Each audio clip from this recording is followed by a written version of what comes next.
Olá, começamos agora mais um Frente a Frente. Hoje eu recebo aqui o ambientalista e presidente do Comitê da Bacia Hidrográfica do Rio São Francisco, o jornalista Anivaldo Miranda. E com ele vamos tratar de vários assuntos relacionados às ações do comitê, né? E começando justamente por uma data que agora está colocada no calendário, que é o 3 de junho, entrou para o calendário oficial do comitê, né, Anivaldo, como sendo a data na qual todas as comunidades ribeirinhas, né, se manifestam para o chamado Rio da Integração Nacional. Uma campanha também acompanha esse chamado, intitulada Eu Viro Carranca para Defender o Velho Chico.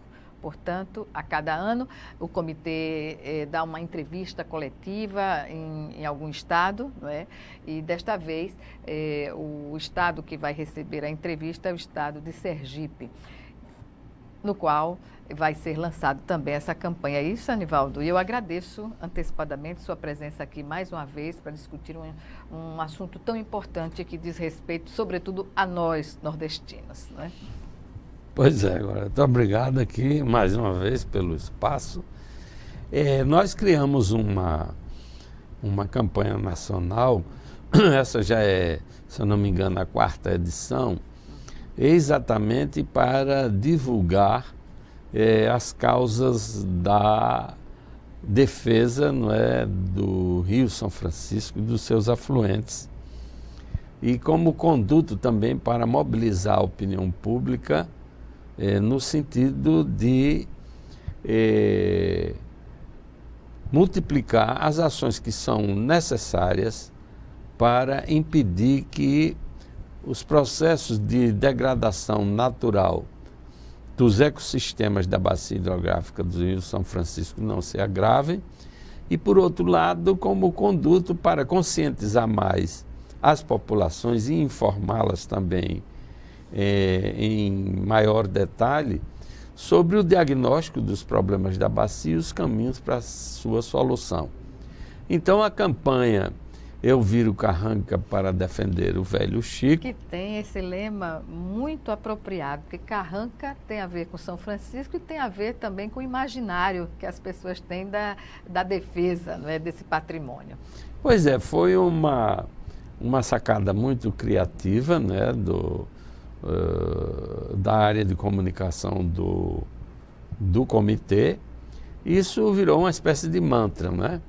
Porque hoje, quando se realizam reuniões na bacia por exemplo, um segmento de estudantes faz um congresso, ou um segmento de usuários faz uma grande festa ou reunião, então eles passaram a usar as carrancas que foram estilizadas, né, pelo setor de comunicação do comitê e usar também esse slogan, né, Eu Viro Carranca para Defender o Velho Chico, e era exatamente isso que a gente queria, né, que essa simbologia virasse propriedade de todos, tantos quantos queiram defender o Velho Chico, seja no plano da ciência, seja no plano das suas reivindicações enquanto usuários da água, seja no plano dos ribeirinhos, do lazer, do imaginário da cultura, enfim, isso foi muito bom.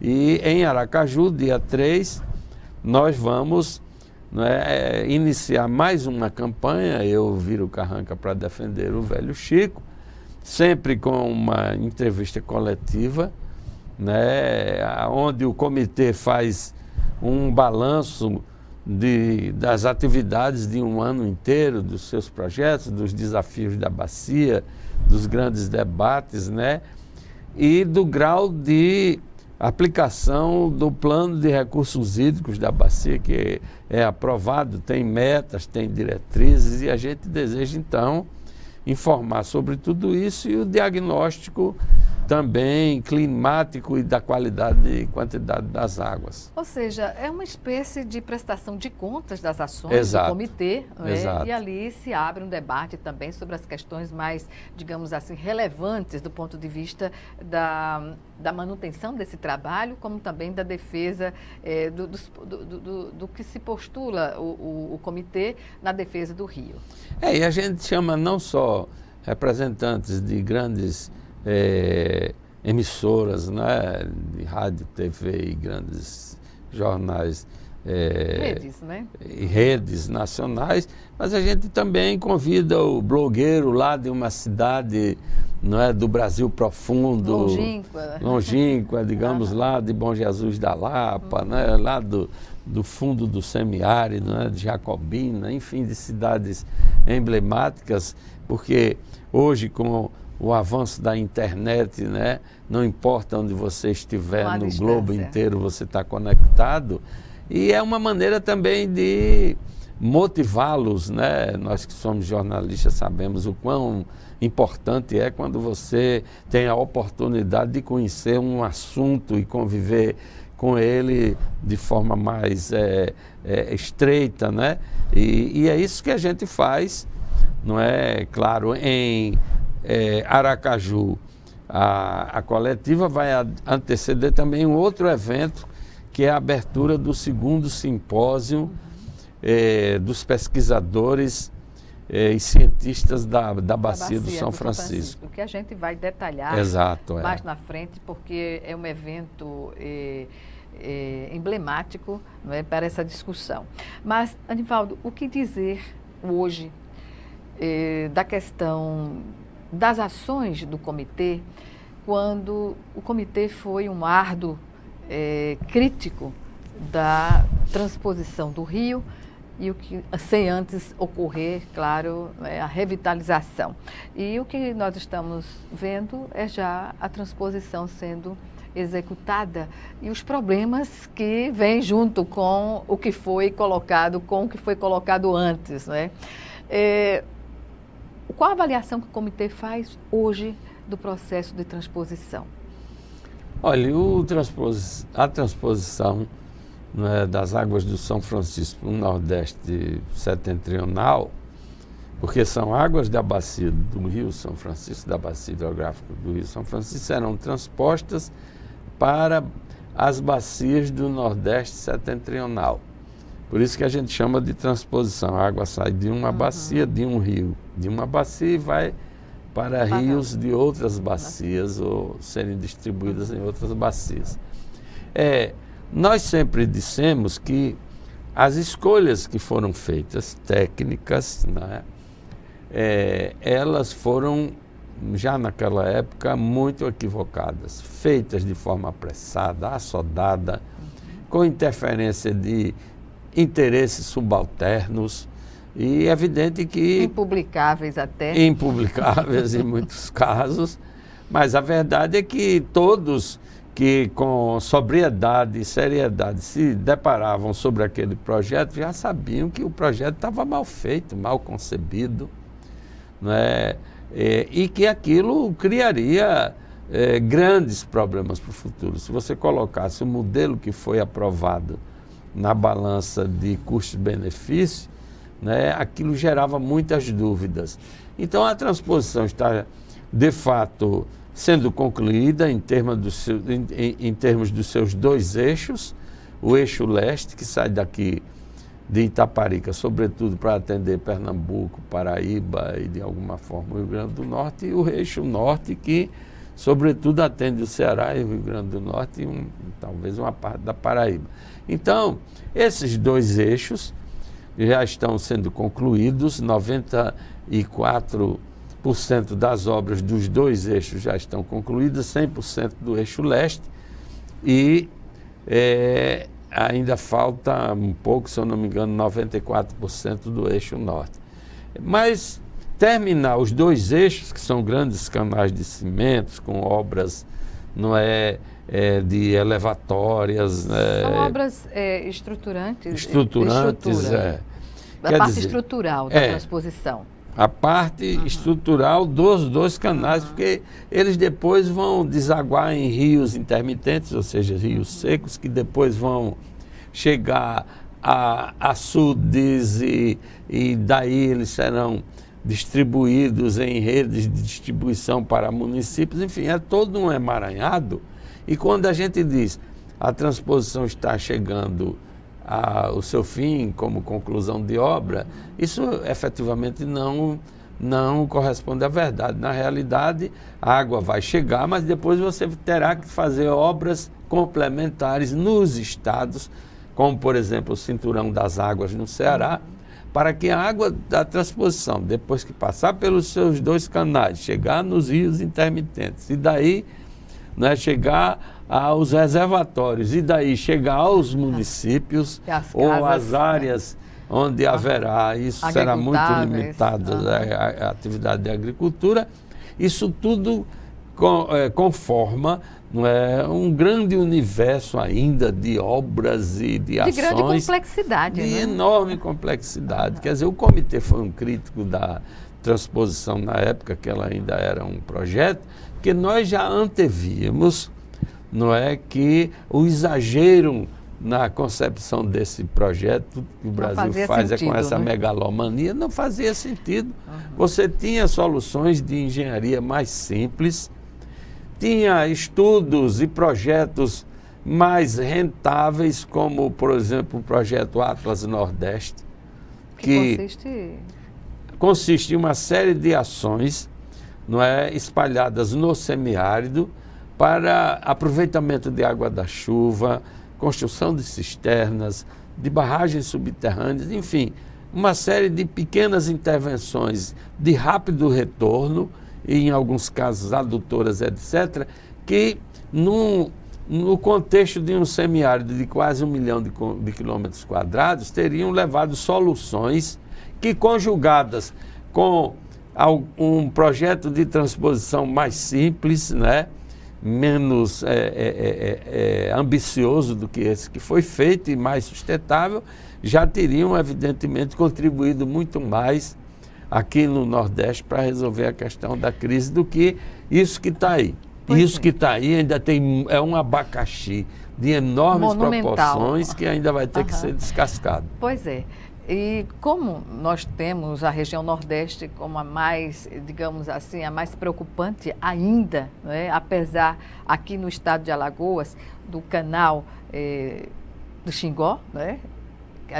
O canal do Sertão, perdão, como o comitê avalia essa questão da gestão do canal do Sertão? Da mesma forma que a gente faz essa crítica aos canais da transposição, porque até hoje não existe ainda um modelo de gestão definido. Mas não teria que se fazer isso antes? Em todos os países avançados do mundo é assim.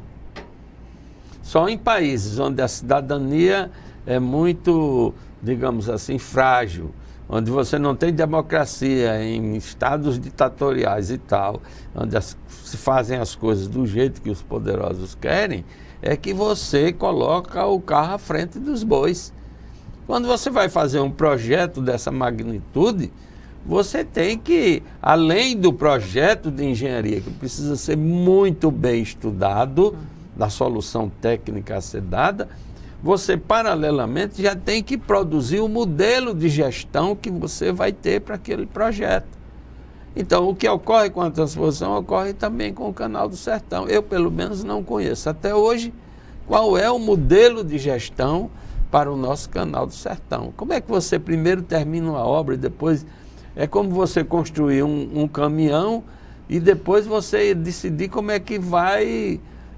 digamos assim, dirigir aquilo, colocar o motor, que tipo de motor, como é que você vai... Se é a diesel, se é a álcool. Se é a álcool, aí vai resolver isso depois? Claro que não, você já tem que, ao construir o caminhão, saber qual é o tipo de motor que você vai usar, qual é a potência, que tipo de combustível ele vai utilizar, enfim, todos esses detalhes que são elementares na solução de qualquer problema técnico-científico. Voltando à questão da revitalização do Rio São Francisco, a transposição está colocada. Isso quer dizer que a revitalização também está mais distante ou há possibilidade de se fazer concomitantemente, paralelamente? Na realidade, já que estamos em tempos de Copa do Mundo, como é que se diz? A revitalização enquanto programa nem entrou em campo ainda. Só quem entrou em campo foi a transposição. Era a emergência do país. Era uma coisa quase um Deus nos acuda, ou fazia ou tudo se acabava e já se prometia que o sertão ia virar mar, etc. Não ocorreu nada disso. Ocorreu foi uma seca terrível de 2013 para cá, a mais prolongada, né, da série histórica que se conhece. E essa fantasia da transposição, ela teve um efeito colateral ainda mais negativo, porque antigamente, sem transposição, os sertanejos, antevendo já um período de seca prolongado, já se preparavam de alguma maneira para enfrentar o fenômeno. Mas como haviam prometido que a transposição ia resolver tudo, aquele discurso fácil de época de eleição, aí deixaram-se de se fazer iniciativas de convivência e de sobrevivência, e o efeito foi mais grave, né? Que é o que deve ser feito também. A região do sertão, você tem que conviver com a falta da água, né? Claro, e outra coisa, a transposição é uma solução linear para um problema que é espacial.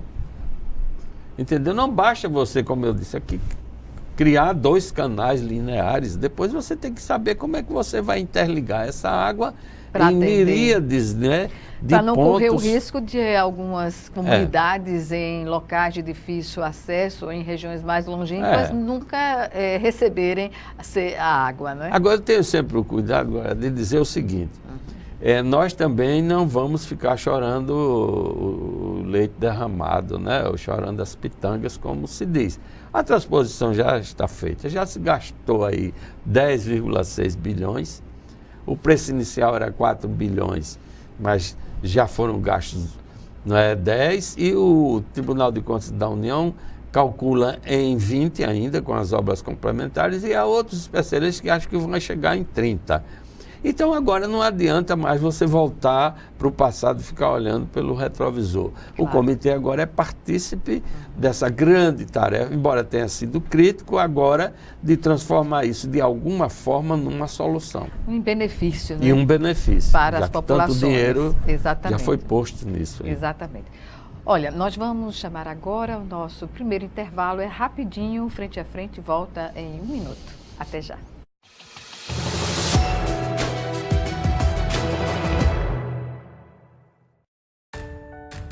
A democracia se faz com diálogo e se realiza com compromisso.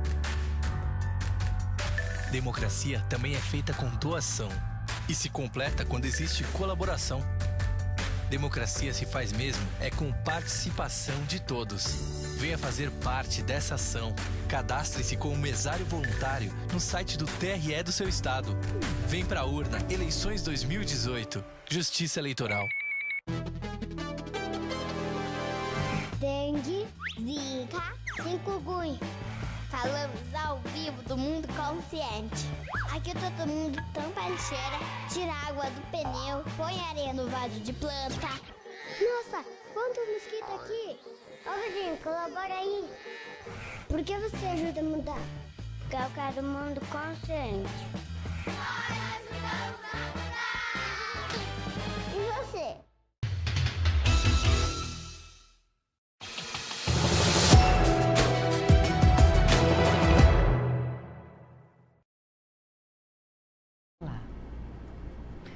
Estamos de volta com Frente a Frente, que hoje recebe o jornalista e ambientalista, presidente do Comitê da Bacia Hidrográfica do Rio São Francisco, Anivaldo Miranda. E com ele tratamos justamente das questões das demandas que são imensas para fazer do rio um recurso natural vivo, não é? Mesmo com o projeto da transposição aí em pleno vapor. Portanto, Anivaldo Miranda, a gente tem a notícia de que o TCU já determinou que os custos da transposição vão para 800 milhões, é isso? Bilhões? Não, milhões. Milhões. Os custos da manutenção. Da manutenção dessa... por ano. Isso significa o quê na prática? Olha, em primeiro lugar, elogiar o Tribunal de Contas, que de fato de uns anos para cá, não muitos anos, passou a ter uma ação proativa, né, com relação ao que se passa com as finanças e a gestão das coisas no Brasil. Então, eles realmente têm produzido, sobretudo na bacia do São Francisco, em relação à transposição, relatórios muito detalhados, né, muito sólidos, e recentemente fez mais um relatório de avaliação da transposição, mas já com um viés do que vai acontecer no futuro, e não, né, somente em torno dos problemas do que já foi gasto. Então, olhando para o futuro, sobretudo para a gestão dos canais da transposição, eles aumentaram, não é, com base nos dados da realidade, uma avaliação que o comitê já fazia de que anualmente os canais da transposição, a manutenção de todo esse sistema, que, sobretudo com custos de energia elétrica para poder elevar a água e depois conduzir ela nos canais, quer dizer, nós avaliávamos em 500 milhões. Agora o relatório último do TCU avalia que custará anualmente 800 milhões de reais. Anualmente? Anualmente, para você fazer a manutenção dos canais. Sobretudo os gastos de energia elétrica, de monitoramento dos canais, de fiscalização, por exemplo, da qualidade da água, né? E fiscalização também da obra física, porque são centenas e centenas de quilômetros de canais e ali acontece de tudo. Retirada clandestina de água, acidentes de percurso com rompimento, não é, de desvios para tubulações, queda de animais, enfim, aquilo tudo só para fiscalizar o bom funcionamento desses canais é uma fortuna, né? Outra coisa, às vezes o canal atravessa regiões inóspitas, e é difícil que a população que vive no entorno da passagem desses canais vai olhar a água passando e vai se achar no direito de alguma maneira fazer uso daquilo. Então isso vai determinar uma situação muito complicada. Como você não tem, mesmo que você usasse todos os policiais do Brasil, incluído aí todos os que poderiam fazer esse trabalho, ainda não daria para você fiscalizar tais distâncias. Então, o que é que o comitê propõe hoje? Que no Canal Leste e no Canal Norte, você crie uma organização colegiada, não pode ser um comitê de bacia hidrográfica, porque não é um rio, é um canal, mas pode ser uma organização heterogênea, composta de poder público, usuários da água, populações ribeirinhas e tal, para, a exemplo de um comitê de bacia hidrográfica. Paritário, você criar consensos, né? Porque ou você ganha a população, as prefeituras municipais, os ribeirinhos, os agricultores e todos que vivem no entorno do canal, para fazer uma gestão conjunta disso, ou o poder público sozinho não vai conseguir, entendeu? Então, para isso, tem que ter toda uma construção. Então, isso é um exemplo de que você construiu 2 canais com dimensões, digamos assim, sem paralelos, né? Porque são coisas quase que planetárias pela dimensão, e não pensa de como é que você vai fazer com tudo isso. É como você comprar um elefante e colocar na sala de estar da sua casa e depois não saber, porque ele nem vai conseguir ele nem entra entrar na casa, né? Mas é mais ou menos isso que fizeram. Então, as coisas todas é que terão que ser discutidas, como, por exemplo, Canal do Sertão. Eu não conheço nenhum modelo. Entretanto, você já tem retiradas de águas, kits de irrigação já foram distribuídos, mas você ainda não tem ideia de quanto essa água vai custar, como é que isso vai ser cobrado, porque isso custa, o estado de Alagoas não tem essa água gratuitamente, não. A água tem valor econômico. Outra coisa, eu não conheço as políticas de capacitação dos futuros ou dos atuais agricultores. O sólido, né, na área do semiárido aqui do nosso sertão, ele é muito raso. Se você não fizer uma irrigação absolutamente, né, rigorosa do ponto de vista tecnicamente, você poderá salinizar terras e iniciar processo de desertificação que agrave os que já existem, enfim.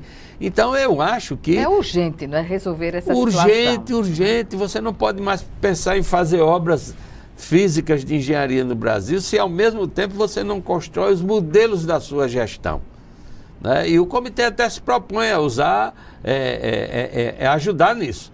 Agora, eu deixei claro que o comitê ajudará, se for, primeiro, ajudar o Estado e outros atores do cenário a criar formas de organização dos usuários da água e das populações ribeirinhas ao canal, né, de sua articulação, de sua organização, quanto segmentos. Em segundo lugar, né, contribuir na capacitação dos agricultores, já que a extensão rural foi liquidada em Alagoas há muitos anos atrás, com o fim da Emater, depois nunca mais se reconstituiu. Praticamente o Estado não tem extensão rural, se estiver num nível muito precário.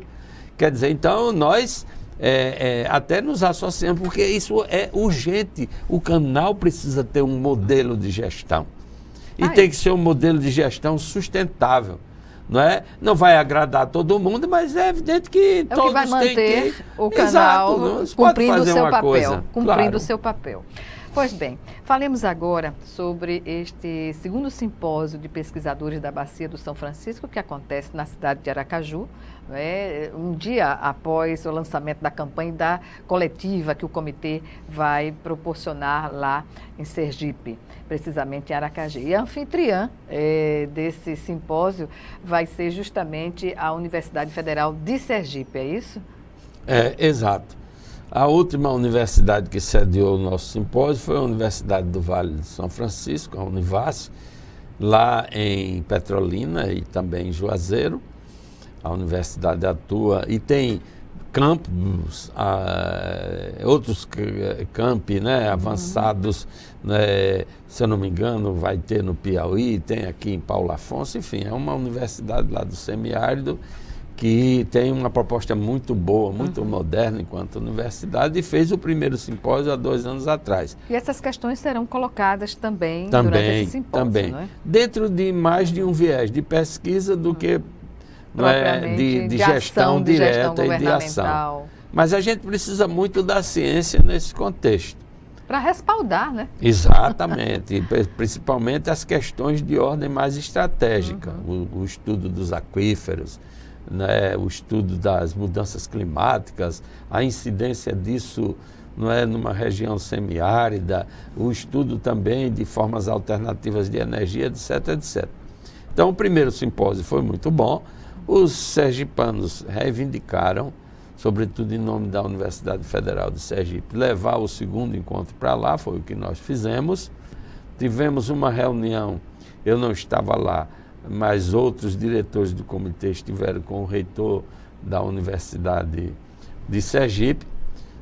O coordenador da nossa Câmara Consultiva do Comitê no Submédio é o próprio reitor da Universidade do Vale do São Francisco, a Univas.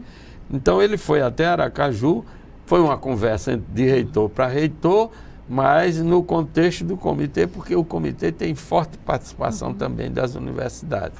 Quem participa dessa discussão no simpósio? Comunidade científica, acadêmica, população em geral, lideranças, ribeirinhos? O simpósio é aberto para todos que queiram apresentar seus trabalhos, não é uma ação direta do comitê. O comitê criou e foi o principal animador de um fórum das instituições de ensino superior da Bacia.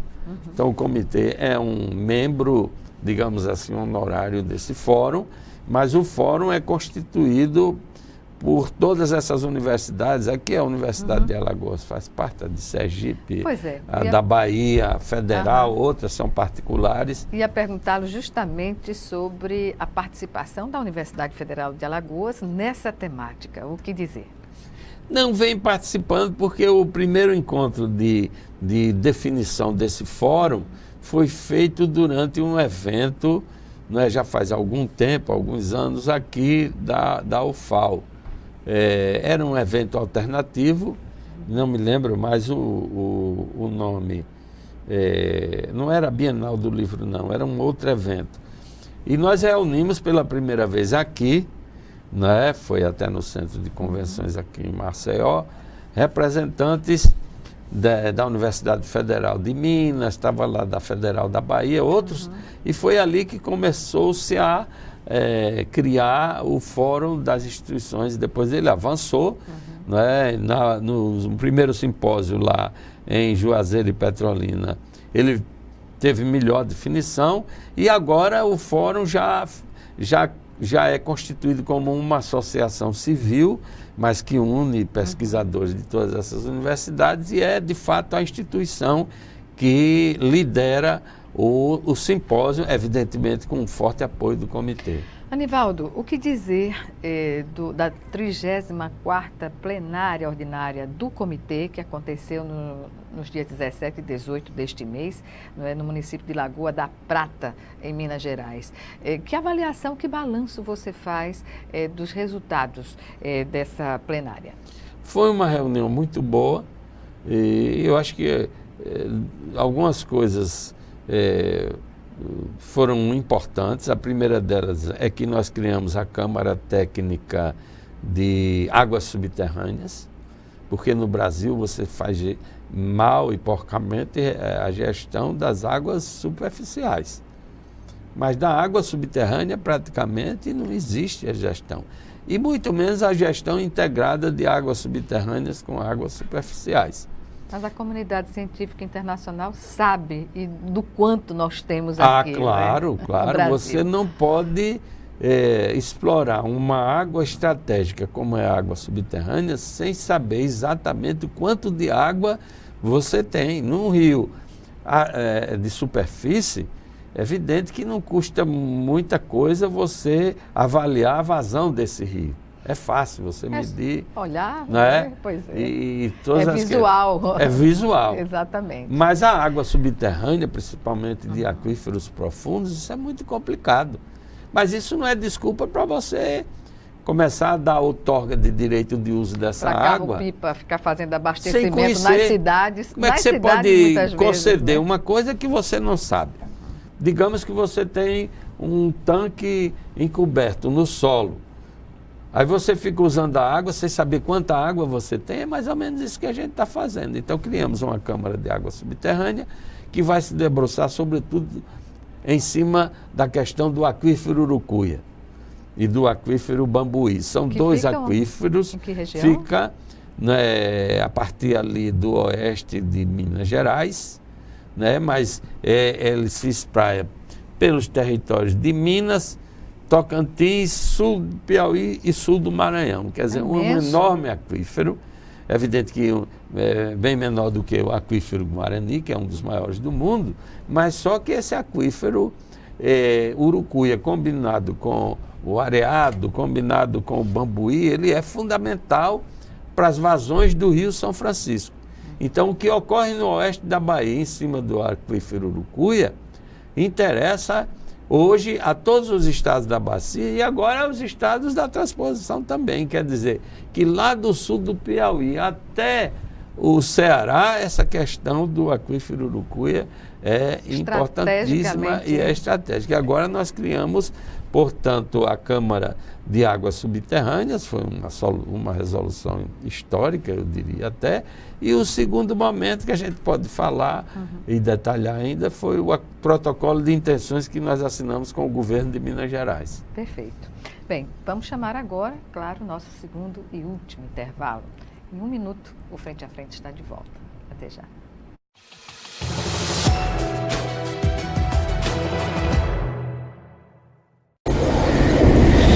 Precisamos defender os corais da Amazônia, um paraíso frágil que não existe em nenhum outro lugar do mundo. Precisamos defender os corais. Da ganância das petrolíferas, do derramamento de óleo, Da ameaça de uma tragédia anunciada. Diga não a esse absurdo em defendaoscorais.org E faça a diferença. Assine a petição. Somos pelos corais da Amazônia, somos Greenpeace. Esta é uma pistola de pregos, um exemplo de produtividade. Para o profissional bem treinado, é uma ferramenta de trabalho rápida, precisa e potente. Porém, em mãos inexperientes, ela é um acidente esperando para acontecer.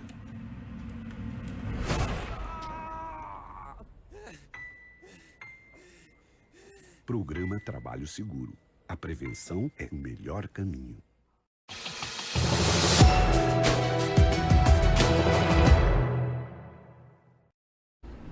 Estamos de volta com Frente a Frente para o último bloco do programa, que hoje recebe o ambientalista, jornalista Anivaldo Miranda, que vem a ser presidente do comitê da Bacia Hidrográfica do Rio São Francisco. E agora a gente vai se debruçar sobre um protocolo de intenções que foi assinado junto com o governo de Minas Gerais e o que vem a ser esse protocolo na prática, o que ele coloca para o governo de Minas. Veja bem, uma das funções institucionais do Comitê de Bacia Hidrográfica, em qualquer bacia, é aprovar o plano de gestão dos recursos hídricos de sua bacia. Então, o Comitê de São Francisco investiu uma boa soma de dinheiro da cobrança pela água na atualização do seu plano de recursos hídricos, com metas que vão até 2026. Mas no eixo desse plano de gestão está a nossa ideia de construir o Pacto das Águas. O Pacto das Águas envolve muitas coisas. Seria um Pacto das Águas firmado pelo governo federal, não enquanto governo, mas enquanto representante do Estado brasileiro, com os governos dos estados da bacia, Distrito Federal, Goiás, que tem uma pequena parte, mas são parte da bacia também, mas sobretudo Minas, Bahia, Pernambuco, Alagoas e Sergipe, que são os estados propriamente ditos da bacia.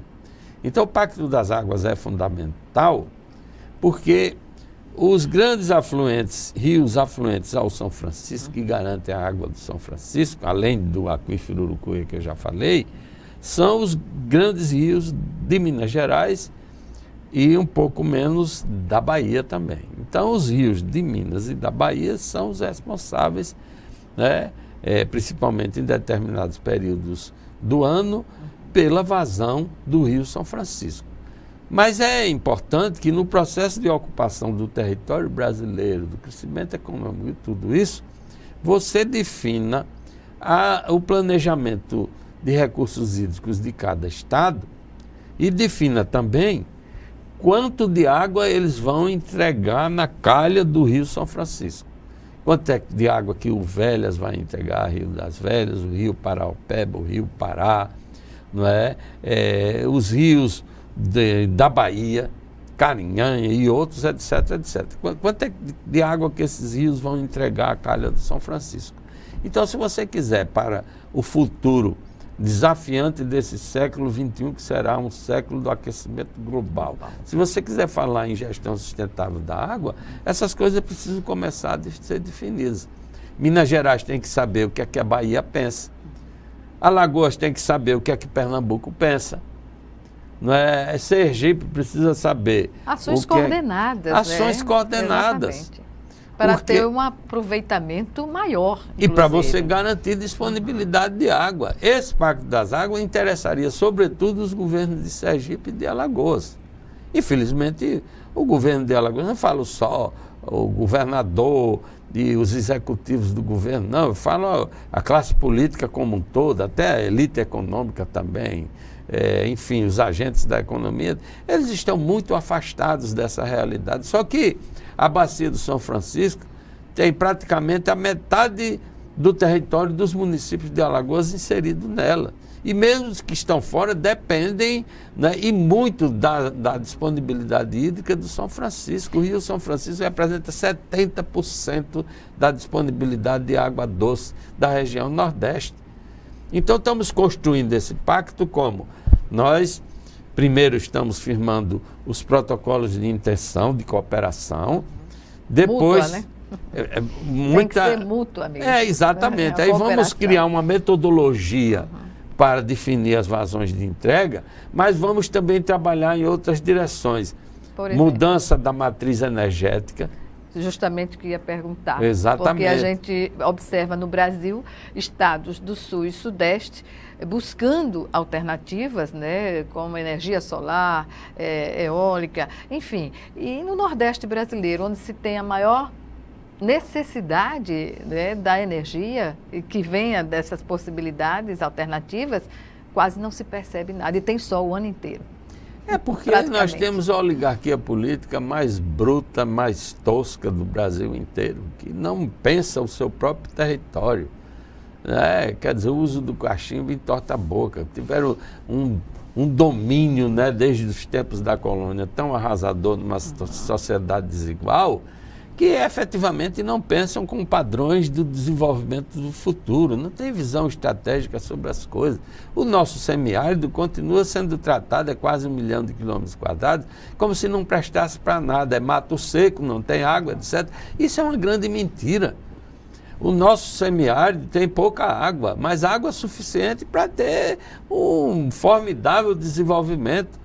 Os países árabes, Israel, o Irã e tantos países que não têm essa quantidade de água conseguem se desenvolver. Dessalinizar? Desenvolver mais por conta de desequilíbrios regionais, políticos, intervenção de grandes potências e tal. Mas que eles têm tecnologia e provam que isso pode ser feito. Nosso semiárido é altamente viável. Até porque tem uma precipitação de chuvas que, para áreas semiáridas similares de outras partes do mundo, o nosso está até à frente delas. E com outras políticas sustentáveis, o nosso semiárido tem outra qualidade. Nós temos aí uma das maiores, se não a maior área de incidência permanente de energia solar do planeta. Talvez só os grandes desertos é que tenham mais. Quer dizer, essa energia solar disponível 24 horas, digamos assim, né? Quer dizer, na hora que o sol está incidindo, digamos 12 horas pelo menos, quer dizer, ela não tem uso nenhum, porque o Brasil não usa isso. Infelizmente. Se você usasse, você poderia, inclusive, dessalinizar a água aqui do oceano e levar para o nosso semiárido. Então, nós queremos construir... É uma inversão do entendimento científico Exato. A serviço, né, da humanidade.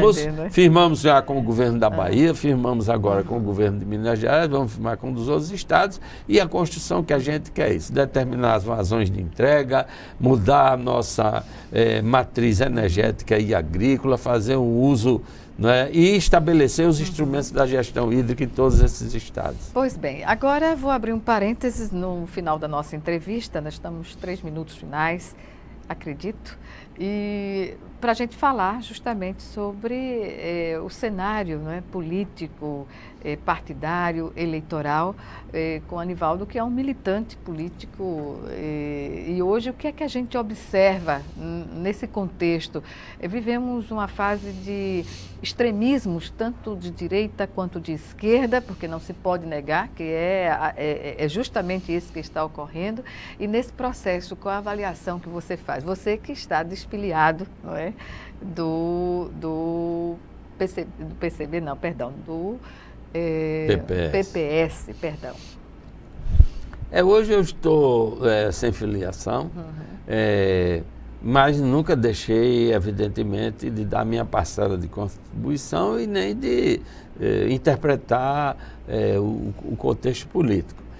O que eu quero dizer é que, de fato, a cena política no Brasil, institucional inclusive, está muito poluída e contaminada, né, por um ambiente em que todos gritam uma grande confusão e poucos ouvem alguma coisa, digamos assim, que faça sentido e tal. Isso é próprio de um momento em que várias situações críticas, né, se encontraram. E cíclico, E né? cíclicas. Mas, levando em consideração a experiência do golpe de 1964, todas as vezes que o país fica preso, não é, de uma guerra entre extremos, mesmo que seja uma guerra verbal, retórica e tal, né, isso nunca dá em boas soluções, principalmente no contexto de uma campanha eleitoral.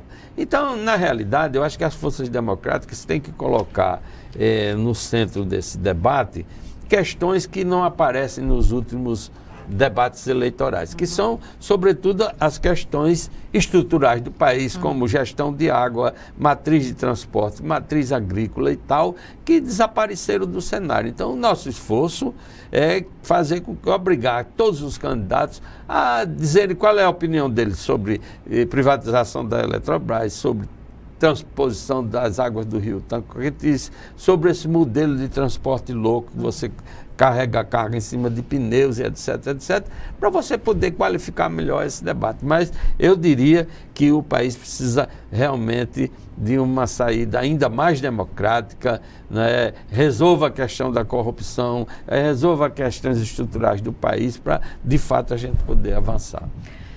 Obrigada mais uma vez, Anivaldo Miranda, por estar aqui conosco e até uma próxima oportunidade. Eu que agradeço.